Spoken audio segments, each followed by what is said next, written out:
dozens of videos. I spoke to more than 100 Tanzanians to figure out exactly what happened after that October 29 presidential election.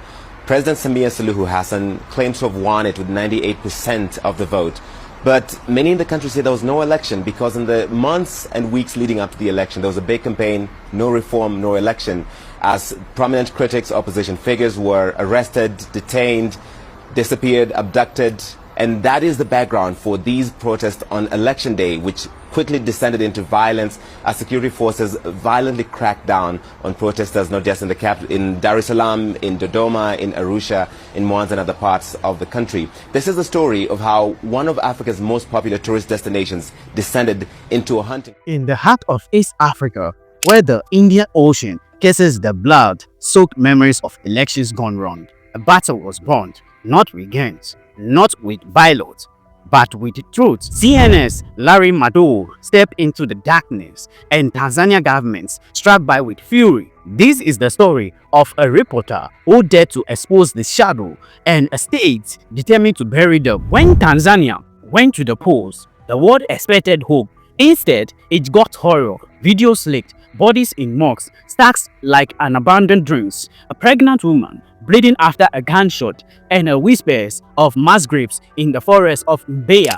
and Mwanza. These were fragments that first reached Larry Madowo. He had been denied accreditation to cover the elections.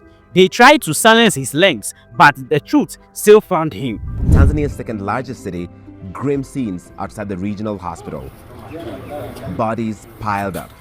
One doctor who was too afraid to speak on camera told CNN the morgue was full from those killed during the crackdown. The man's wife shrieks in grief over his lifeless body. These two lives lost are just a fraction of the bloodshed across Tanzania over late October and early November as the government tried to stamp out the... In an investigation that shook the continent, Larry Madowo and the CNN pieced together digital breadcrumbs, satellite images matching disturbance in soil, forensic analysis confirming military-grade weapons fired at civilians, and eyewitnesses trembled as they spoke. First witness said they shot him. They didn't even ask the question. They dragged the bodies. We followed their torchlights to the bush that night. This was disturbing moment of these civilians witnessing soldiers killing their own people. Larry's documentary was not a rumor. It was a mirror reflecting death, fear, and the rotten skeleton of power. In Larry's own words, he said, if they block my camera, they cannot block the truth. Tanzania deserves to know what happened. The expose hit the global stage like a thunderclap and Tanzania government erupted. The government called the report biased, unbalanced, an attack on the nation. They accused Larry of conducting a digital war, of piecing a story from phone videos and hearsay. They were furious, not at the blood on the street, but at the one who dared to reveal it. This report is a slander. It undermines our sovereignty. It is information warfare against our republic, said a government spokesperson. Tanzania insisted that the expose was exaggerated, a plot to destroy tourism, a foreign attempt to destabilize their country. They preferred palm trees to graves, smiles to screams. But Larry had more: files, interviews, GPS coordinates, and voices they tried to silence. When the second witness was interviewed, this is what he said. They told us not to speak. Police came at night. They threatened my family, but I cannot live with this secret. Every claim in the documentary was backed by evidence. Satellite imagery showing fresh earth disturbed, ballistic reports matching police weapons, hospitals logs showing unexplained bodies, footage of officers firing at riot civilians. Larry wasn't gambling with the truth. He had it clinched in an iron hand. The real truth: Tanzania feared the truth more than the evidence. The government wasn't defending a nation. They were defending its image. A country built on peace, now stained with election blood, could not afford a global disgrace. He wanted silence, controlled narrative, a story where the government was orderly and civilians were merely confused. But Larry's expose shattered that illusions. The real truth from Larry: the killings happened. The repression was real. The survivors lived in fear, and the world needed to hear their cries. Hey, but here is the twist. The Tanzania's government agenda was simple. Protect the nation image for tourism and foreign investments. Questions the credibility of the journalists, not the crimes. Shift the conversation from violence to foreign interference. Control the narrative before international investigators arrive. They wanted the world to believe Larry was exaggerating, that CNN was attacking Africa, that the post-election deaths were isolated incidents. But in the soil of Tanzania, the truth was already buried, literally. In this war, there were no rebels, no armies, only a reporter and a government terrified of what he revealed. Truth is a blade. It cuts, it wounds, but it also frees. Larry Madowo's expose was not just journalism, it was justice for the forgotten, a cry for the dead, a reminder that no nation, no matter how proud, can hide its blood forever.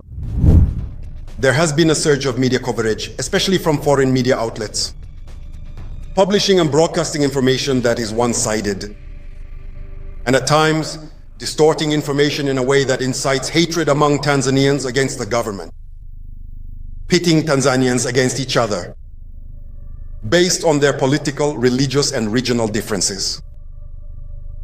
Let me repeat.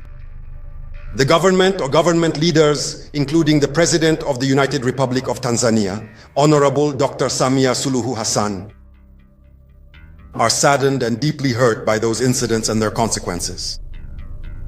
These consequences have affected all of us, either directly or in one way or another. Continuing to celebrate those incidents or inciting by broadcasting and publishing content that causes panic. Misleading or provoking people in the way that foreign media outlets do, or those who call themselves activists or have political interests are doing, brings no benefit to our nation. It only adds pain to the wounds of Tanzanians. Because of this, on behalf of the government, I would like to state the following. First, I would like to call upon foreign media outlets to observe ethics and the principles of journalism when publishing news that upholds fairness, justice, and accountability. To stop publishing one-sided news with ill intentions towards Tanzanians and our country, Tanzania. The government is always ready at all times to cooperate with both local and international media outlets whenever they need information. I would like to emphasize, it is not fair and it is not right for a media outlet to publish one-sided and unbalanced reports and then claim that government officials could not be reached for comment, as was the case with the news outlet Habarisha.cn, which published reports full of serious allegations against the Tanzanian government without giving the government a fair and reasonable chance to respond. For lawyers, there is a rule called the principle of natural justice. You cannot talk about an issue that accuses or discusses one person or one side and then not give the other side or person a chance to respond. This is truly unprofessional. This is exactly what CNN did.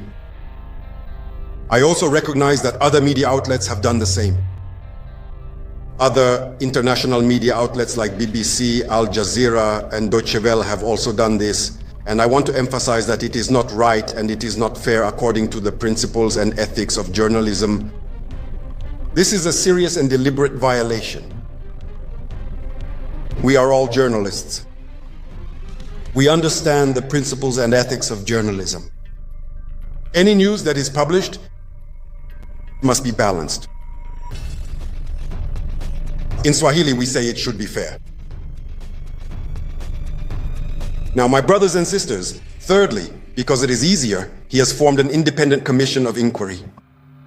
This is important. Media outlets should avoid interfering with the ongoing investigation, and if any media outlet has investigative information, it should do so accordingly. They should submit it to the commission so that the information can be considered in the report when the commission completes its work. Fourthly, to my fellow Tanzanian journalists and our Tanzanian editors. First, I sincerely congratulate you for the excellent work you are doing with great professionalism, with diligence, and for putting the interests of the nation first. I know there are groups of people who are rooting for the country to fall apart. They attack you a lot through social media and foreign media outlets. I know that. I want to encourage you and assure you that you are absolutely right. And you have demonstrated the importance of putting Tanzania first and the uniqueness of our country. It is not a must for us. Tanzanian journalists do not have to imitate the style of attacking and destroying our country. That is Tanzania. Today you may be criticized, but history will record it, that the country once went through a period of turmoil. And our Tanzanian journalists stood for the national interest, and the country remained safe. Walk with your heads held high for that. Continue with that same stance. When it comes to Tanzania's interests, Tanzanian journalists do not need praise from anyone else. When it comes to our country's interests, Tanzanian journalists need to be praised by Tanzanians, and Tanzanians want peace. Tanzanians want a good country. Tanzanians want a country with economic growth. Tanzanians want a country that addresses their problems. Tanzanians want a country that serves them properly. I ask you, my fellow journalists, do not be afraid and do not have any doubts when you stand for the interests of the nation. And perhaps I should say what you are doing is responsible journalism. Because there are certain people, I've seen in the past 2 or 3 days on social media, some people want to belittle the journalism of Gerson Msigwa, me. I am a journalist, truly. And in the field, a journalist. I've worked on the ground. If it were a war, by now I would be a field marshal. Veteran journalists, you know this. Or maybe none of you know. So, what you are doing here is responsible journalism, which begins the careful process of reporting.